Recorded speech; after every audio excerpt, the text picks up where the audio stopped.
Assalamualaikum warahmatullahi wabarakatuh. Halo sahabat BNN PAC dimanapun Anda berada. Semoga selalu dalam keadaan sehat. Dan senang rasanya hari ini saya Ida Karimudin hadir kembali menyapa Anda semua dalam bincang podcast BNN PAC. Nah sahabat, tentunya hari ini kita sudah mengundang bintang tamu yang cukup spesial sahabat. Dan nantinya di sini kita akan membahas sejauh apa peranan anak muda dalam mengedukasi masyarakat tentang bahaya penyalahgunaan narkoba. Dan sudah bersama kita hari ini adik-adik dari Duta Bahasa Provinsi Aceh tahun 2023. Kita sapa dulu ya sahabat. Assalamualaikum warahmatullahi wabarakatuh. Waalaikumsalam warahmatullahi wabarakatuh. Gimana nih kabarnya, sehat? Alhamdulillah luar biasa. Alhamdulillah. Ini dengan siapa namanya? Sabil, Kak. Panggilannya Sabil, iya. Dan kalau saya itu Rafli Al-Thoriq Mustafa. Jadi panggil Rafli. Rafli, Sabil dan Rafli. Oke, cukup kompak ya menggunakan baju putih hari ini ya. Oke, kalau di Duta Bahasa manggilnya apa nih? Cutbang. Kalau yang laki Cutbang. Cutbang. Kalau yang perempuan Cutka. Cutka. Dan Cutbang Rafli. Oke, Cutbang Rafli dan Cutka Sabil. Nah, mungkin Cutka Sabil dan Cutka Rafli sebelum membahas terkait lebih jauh apa itu narkoba, mungkin boleh dong diceritakan ke sahabat BNP Aceh dan sekalian perkenalkan diri. Mungkin banyak yang belum mengenal kalian. Dan apa aja sih kesibukan kalian sekarang semenjak terpilih menjadi Duta Bahasa Provinsi Aceh? Mungkin dari Rafli? Baik, halo sahabat bahasa. Perkenalkan, saya Muhammad Rafli Al-Thoriq Mustafa. Biasa teman-teman bisa manggil saya Rafli atau juga Thoriq. Untuk saat ini kesibukan saya adalah menempuh pendidikan masih di Universitas Malikus Saleh Loksmawe di jurusan Teknik Informatika. Kemudian kalau di dalam dunia perdutaan ini sendiri, saya juga bukan yang pertama kali, juga sudah pernah menjadi Duta Literasi Provinsi Aceh. Kemudian menjadi Duta Pemandu Museum Aceh. Ya, saya juga pernah menulis buku, judulnya itu Transportasi Si Pembunuh Yang Terlupakan. Jadi mengedukasi bagaimana keselamatan transportasi dan tidak menutup kemungkinan mungkin akan kita rilis buku kedua tentang narkoba nih Kak. Ya, sahabat. Emang Bang Rafli ini mempunyai segudang prestasi ya, alhamdulillah. Jadi dari Cutka Sabil? Oke, perkenalkan teman-teman semuanya. Kenalin nama Sabil, Ashifa Salsabil lengkapnya. Biasanya dipanggil Sabil.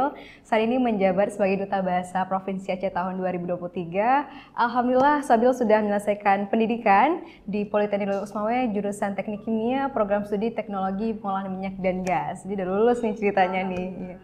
Keseharian sebagai Duta Bahasa sekarang kita fokus ya Rafli sedang mempersiapkan program. Alhamdulillah insya Allah dalam waktu dekat ini kami akan maju ke tingkat nasional. Jadi ini memang sedang mempersiapkan diri nih Kak dari segi program dan juga dari segi kaminya sendiri terkait tentang perlombaan di ajang di tingkat nasional seperti itu. Dan Sabil alhamdulillahnya sejak tahun 2018 sudah berkecimpung di dunia duta juga, itu Duta Genre Aceh tahun 2018 dan juga ini berarti kali keduanya nih jadi duta. Jadi sudah sedikitnya tahulah paham lebih terkait tentang dunia perdutaan seperti itu. Pertama kalinya ya. Betul. Masuk ke dunia perdutaan ya. Berarti tadi masih kuliah ya. Masih kuliah. Oke. Apa kalian baru terpilih menjadi Duta Bahasa itu di bulan Juni. Bulan Juni. Dan nanti akan mewakili Aceh untuk tingkat nasional. Tingkat nasional ya. Kita doakan ya semoga sukses di sana. Dan bagaimana sih perasaan kalian sekarang? Perasaan Jadi tahap seperti ini. Pasti kalau tanya perasaan seneng ya Kak, pasti perasaannya seneng banget dan juga bersyukur banget akhirnya bisa sampai ke titik ini. Soalnya Sabil kan 2018 nih Kak jadi Duta Genre ya kan. Jadi ada waktu yang lumayan agak panjang nih sebelum jadi duta. Jadi Sabil melihat memang dunia perdutaan ini tuh tempat untuk mengeksplor banyak halnya itu luas sekali gitu ya kan. Jadi ketika melihat sepertinya Duta Bahasa ini tempat yang paling bagus nih untuk bisa menjadikan pribadi lebih baik dari seorang Sabil. Akhirnya daftar nih jadi Duta Bahasa, ngikutin seleksi dari berkas, wawancara, karantina, dan alhamdulillahnya dinobatkan sebagai juara 1. Jadi bersyukur dan senang sekali. Kalau Rafli sendiri ketika dinobatkan menjadi Duta Bahasa, perasaan yang pertama muncul itu seperti bangga, kaget juga. Karena dari beberapa bulan ya kita persiapan dari seleksi ratusan pendaftar, kemudian disaring lagi, hingga akhir terpilihlah 10 pasang finalis Duta Bahasa, hingga terpilih juga menjadi 3 terbaik Duta Bahasa. berbagai kesulitan, alhamdulillah telah Rafli lewati, dari menulis esai, bagaimana kita mengajukan proposal terkait dengan krida kebahasaan, kemudian bagaimana kita ketika itu diwawancarai, wawancara mendalam juga. Jadi ada 2 kali wawancara nih Kak. Wawancara ketika seleksi, juga wawancara ketika dengan juri-juri yang ahli. Itu proses dalam ya, itu proses yang sangat luar biasa. Jadi menurut Rafli sangat luar biasa ketika alhamdulillah terpilih menjadi juara 1 yang mewakili Aceh ke nasional pada bulan September mendatang. Benar. Mungkin boleh diceritain dong ke sahabat, mungkin ada yang belum mengetahui lebih detail ya, apa sih itu duta bahasa? Mungkin dari Rafli. Baik, kalau duta bahasa ini sendiri itu adalah sebuah agen perubahan yang dinaungi kalau di provinsi kita itu di Balai Bahasa Provinsi Aceh, yang langsung tunduk ke Badan Bahasa Pusat Nasional, itu di bawah Kemdikbudristek. Jadi duta bahasa ini sendiri memiliki fungsi nih Kak. Kita kenal dengan Trigatra Bangun Bahasa. Trigatra Bangun Bahasa, di mana kami ini akan aktif untuk terus mengkampanyekan penggunaan utama bahasa Indonesia, terus melestarikan bahasa daerah, serta bagaimana kita meningkatkan penguasaan bahasa asing terkait dengan masyarakat kita.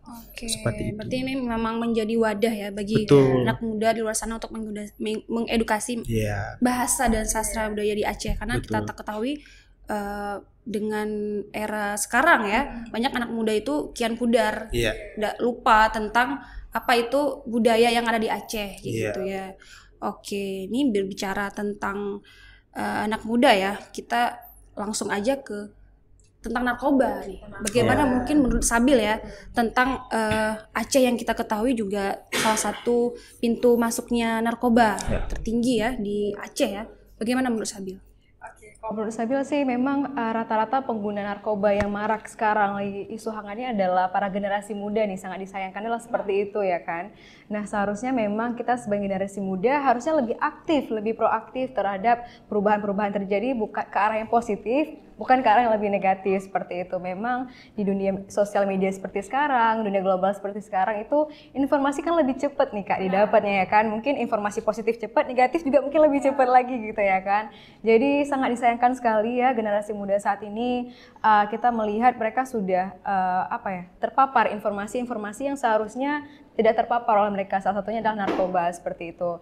Mungkin yang saya lihat di sini adalah pengaruh lingkungan nih Kak, yang paling besarnya pengaruh lingkungan ya, daerah sekitar mereka. Jadi akhirnya awalnya coba-coba, ternyata keterusan enak gitu ya. Iya enak coba lagi gitu ya kan. Awalnya nih nggak apa deh sekali aja, ternyata keterusan akhirnya. Jadi ini harusnya hal yang mungkin Sabil dan Rafli juga sebagai duta bahasa kita akan berkolaborasi nantinya untuk terus mengkampanyekan war on drugs ya, tagline-nya ya Kak ya. Benar, jadi memang kita sebagai generasi muda harusnya lebih aktif dan proaktif keadaan yang lebih positif. Mungkin salah satunya teman-teman bisa bergabung ikut kompetisi duta seperti ini. Jadi lebih banyak kegiatan positif yang bisa dilakukan supaya terhindar dari hal-hal yang seperti itu. Dari Bang Rafli sendiri? Ya, benar sekali Kak Ida apa yang disampaikan oleh Kak Sabil, bahwasanya kalau kita berbicara mengenai narkoba di kalangan generasi muda itu sudah menjadi hal yang tidak asing lagi. Sudah banyak sekali kita lihat anak-anak muda yang bahkan mungkin kawan kita sendiri itu malah terjerumus ke dalam narkoba. Kalau dari Rafli pribadi melihat bahwasanya faktor yang sangat mendorong seseorang tersebut menggunakan atau mencoba-coba pemakaian narkoba itu ada dari lingkungannya sendiri, orang yang terdekat. Penelitian dari BNN dan Badan Riset Indonesia itu menunjukkan bahwasanya sekitar 88% anak-anak terjerumus ke dalam narkoba itu karena lingkungan pertemanan.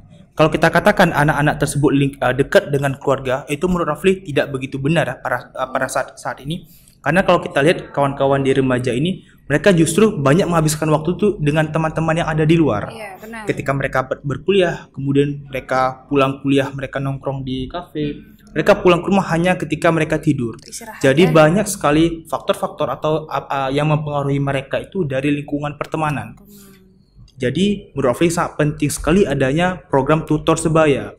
Adalah bagaimana yang menjerumuskan mereka ke dalam narkoba adalah teman, tapi yang juga dapat menarik atau membentengi mereka daripada narkoba itu sendiri adalah teman juga. Berarti harus memang itu. Kita ya sebagai anak muda harus kita harus juga pintar-pintar memilih teman, pintar memilih lingkungan juga seperti itu. Tadi saya sambil bilang tentang informasi yang masuk ke kita juga sekarang kan lebih mudah ya, dan kita harus saring, karena kan sekarang kalau yang positif juga gampang, negatif juga apalagi cuman tinggal diri kitanya aja bisa nggak memilah bagaimana dan memilih. membentengi diri. Benar.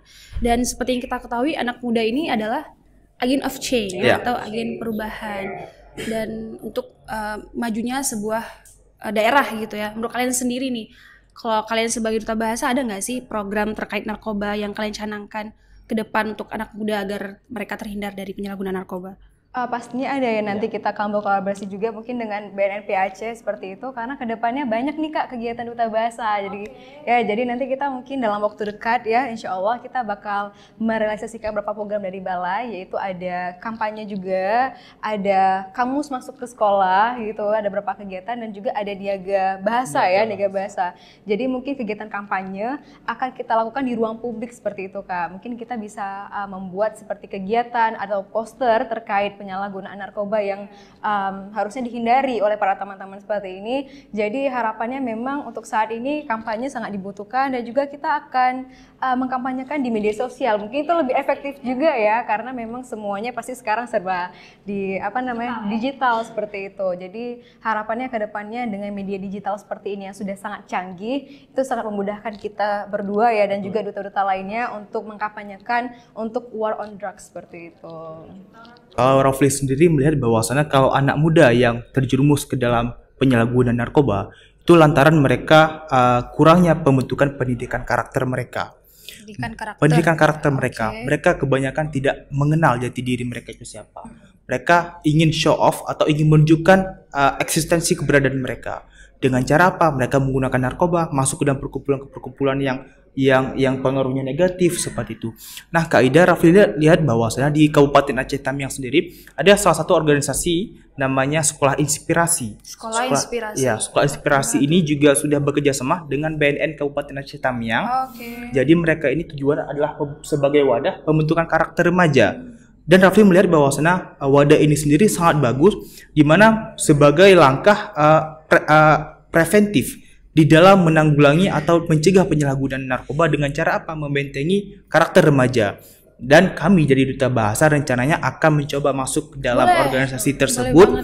Kami akan coba membawa program Krida Duta Bahasa kami yang akan kami bawa nasional. Kami juga akan bawa ke Sekolah Inspirasi tersebut.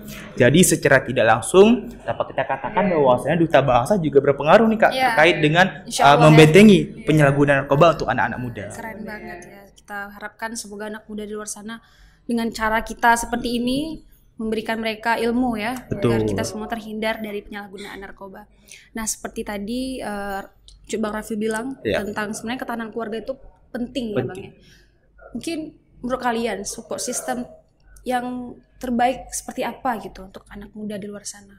Kalau dari Rafli sendiri seperti yang Rafli katakan ya, kebanyakan anak-anak muda itu mereka bergaul, menghabiskan waktunya dengan teman, maka sebenarnya support system yang paling baik bagi mereka untuk menangkal atau mencegah mereka menggunakan narkoba atau mencoba-coba narkoba itu adalah teman. Bagaimana teman dapat mempengaruhi mereka? Kalaulah sekiranya mereka ada masalah, seharusnya mereka dapat curhat dengan teman.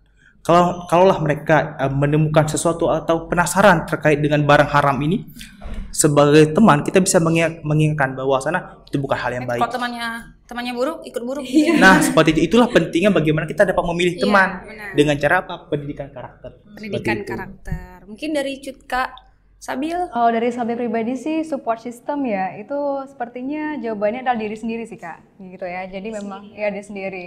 Jadi memang kan kita ini punya hak yang sangat besar untuk memilih dan memilah kita mau kemana nih arahnya seperti itu. Kita mau memilih lingkungan, teman atau lingkungan atau hal lainnya yang kita rasa ini cocok untuk aku dan ini akan berdampak positif nih untuk diri aku sendiri. Jadi saya rasa memang kan komitmen untuk berubah menjadi pribadi yang lebih baik itu kan datangnya dari sendiri. Jadi jawaban untuk support system yang terbaik adalah diri sendiri gitu. Di teman juga bisa ya. Karena memang masa remaja ini memang masa produktivitasnya memang mereka mempunyai rasa ingin tahu yang lebih tinggi kayak gitu, dan mereka juga belum mengenal diri mereka seperti itu. Tingkat labilnya juga sangat tinggi. Iya benar kayak gitu. Dan menurut kalian juga tadi diri sendiri kayak teman juga ya, memilih teman juga dari diri sendiri, kira-kira dia baik nggak untuk kita. Mungkin dari kalian ada nggak sih pengalaman melihat teman atau keluarga orang terdekat gitu yang terkait narkoba? Kalau Rafli sendiri untuk saat ini belum ada ya. Alhamdulillah, lingkungan sekitar masih aman-aman aja, masih bersih. Tapi Rafli ingin mengingatkan nih bahwasan jika ada sahabat bahasa atau sahabat BNN yang memiliki anggota keluarga ataupun teman yang terindikasi itu menggunakan obat-obatan terlarang seperti narkoba, bisa langsung aja menghubungi kontak atau narahubung dari BNN, karena di BNN juga ada ya Kak fasilitas untuk merehabilitasi mereka. Iya, jadi kalau kita sayang dengan teman kita, sayang dengan keluarga kita, jangan lupa laporkan aja, tidak ada masalah. Mungkin ada statement dari Cutka juga. Dari Cutka sih sebenarnya di Loxpoint mungkin udah terkenal ya Kak dengan tingkat narkoba yang tinggi ya seperti itu. Nah, tapi yang pernah Sabil lihat ini itu anak-anak sih Kak. Anak-anak mereka coba ini ngelem ya bahasanya ya. Coba ngelem seperti itu. Sabil pernah lihat sekali gitu kan Kak, langsung miris jadinya. Umur mereka sekitar SD masih ya, SD. Jadi ketika Sabil lihat ternyata memang ada satu orang dewasa nih yang memberikan lem tersebut untuk dicoba sama mereka seperti itu ya. Sayang banget ya Kak, mungkin ini sebenarnya orang tuanya nggak tahu gitu. Yang kasih itu? Yang kasih itu orang yang lebih dewasa daripada mereka gitu, kayak mungkin abang-abang ya, mungkin gitu ya, atau misalnya abang-abang yang mungkin dia cari pasar nih istilahnya gitu ya kan, ini pas kali nih anak-anak muda nih dirayu gitu ya kan, akhirnya pas lihat itu mau denger takut dikejar nanti atau gimana ya. Saat itu Sabil lakukan apa? Saat itu Sabil langsung melapor ke ayah, kebetulan ayah juga aparatur di Gampung gitu seperti itu, jadi Sabil melapor ke ayah bahwasanya memang di satu lokasi itu kakak ada lihat ya ada kejadian seperti itu gitu. Akhirnya keesokan harinya ayah langsung bertindak dengan pihak Gampung untuk mensterilkan, untuk membersihkan lingkungan tersebut. Jadi agak miris sekali ya Kak, masih kecil. Satu kaum rusak juga. Ya, bagaimana kita melihat kaidah bahwasannya Indonesia kan akan menuju Indonesia emas nih 2045, dan saat ini Indonesia tengah mengalami bonus demografi di mana jumlah penduduk usia produktif, usia muda lebih tinggi. Nah, coba bagaimana kita bisa bayangkan kalau anak-anak mudanya saja sudah rusak, apakah kita bisa menuju Indonesia emas 2045? Makanya ini Oleh kita karena itu, anak mudanya memang harus perlu semua pihak bekerja sama di dalam menanggulangi kasus tersebut. Mungkin boleh dong statement dari kalian berdua atau dari Bang Raffi untuk anak muda di luar sana agar yang memang sudah terkena narkoba untuk datang ke BNN terdekat gitu agar direhabilitasi. Baik, terima kasih. Nah, bagi kawan-kawan yang sekiranya memang sudah merasa aku nih pemakai narkoba, nah bisa langsung aja datang ke BNN Provinsi atau menghubungi narhubung daripada BNN Provinsi Aceh untuk agar segera direhabilitasi. Harapannya supaya teman-teman dapat segera sembuh daripada efek kecanduan narkoba tersebut, sehingga kehidupan teman-teman juga menjadi semakin lebih baik. Harapannya kehidupan kita semua menjadi lebih baik gitu. Amin. Dari Kak Sabil? Dari Sabil pribadi sih, teman-teman pokoknya jangan takut ya Kak melaporkan, karena kita nggak ditangkap nih ceritanya nih, nggak akan ditangkap, jadi teman-teman akan direhabilitasi untuk disembuhkan seperti itu, bahasa lebih mudah dipahaminya. Jadi jangan takut ditangkap nih, takutnya dimasukin penjara gitu atau segala macamnya. Jadi teman-teman di sini akan disembuhkan, teman-teman akan menjadi pribadi yang lebih baik ke depannya. Jadi harapannya nih, walaupun cuma satu orang tapi seberpengaruh itulah generasi muda gitu ya kan. Jadi harapannya teman-teman bisa berkontribusi atau mungkin setelah direhabilitasi menjadi duta bahasa, kan kita nggak tahu nih kan ya gitu kan. Jadi harapannya memang semua generasi muda kita harus menjadi pribadi yang lebih proaktif dan lebih baik untuk menuju Indonesia emas di tahun 2045 seperti itu. Nah, itu sahabat tadi dia, jangan takut untuk melaporkan. Justru jika kita melihat orang terdekat atau siapa aja yang terkena narkoba tadi, kita tuh bisa udah menyelamatkan ya, menolong gitu ya, dapat pahala juga sahabat. Nah, itu tadi dia. Terima kasih Cut Bang Raffi dan Cut Kak Sabil. Semoga podcast kita hari ini memberikan kita semua ilmu agar kita terhindar dari upaya penyalahgunaan narkoba. Nah, sahabat, itu tadi dia bincang podcast kita bersama Duta Bahasa 2023, dan intinya sahabat terus jauhi narkoba, dan untuk anak muda di luar sana teruslah berbuat hal positif dan kembangkan potensi diri kalian. Akhirnya saya Ida Karimudin pamit undur diri. Salam sehat tanpa narkoba. War on Drug. Wassalamualaikum warahmatullahi wabarakatuh. Kasih deh. Oke.